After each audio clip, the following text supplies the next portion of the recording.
حضرت شعیب علیہ السلام مدین کے اکثر لوگ نہایت دھوکے باز اور لالچی تھے۔ اللہ تعالیٰ پر ان کا بالکل ایمان نہیں تھا۔ وہ تجارت میں کم تولتے اور ہر سودے میں بے ایمانی کرتے۔ اللہ تعالیٰ نے حضرت شعیب علیہ السلام کو ان لوگوں کی رہنمائی کے لیے اپنا رسول چنا۔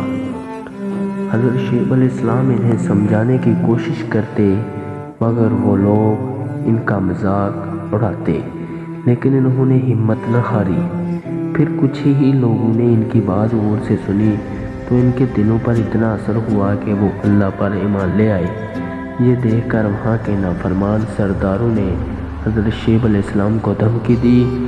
سرداروں نے کہا کہ آپ اپنی تبلیغ سے رک جائیں ورنہ ہم آپ اور آپ کے ساتھیوں کو یہاں سے نکال دیں گے۔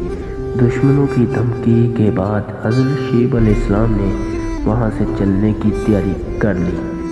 وہ جانتے تھے کہ اللہ تعالیٰ اس قوم کو معاف نہیں کرتے جو اللہ کے رسول کے دشمن بن جائیں۔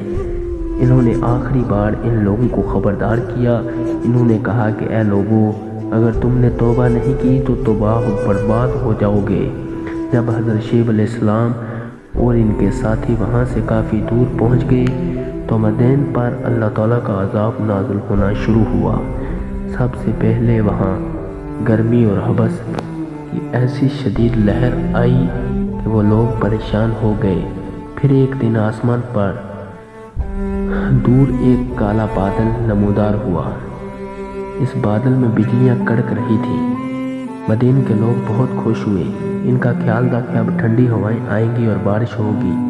وہ سب کے سب بارش میں نہانے کے لیے کھلے میدان میں نکل آئے۔ تب اس بادل سے ان پر آگ کی بارش برسنے لگی اور ان سرکش کافروں میں سے کوئی بھی زندہ نہ بچا۔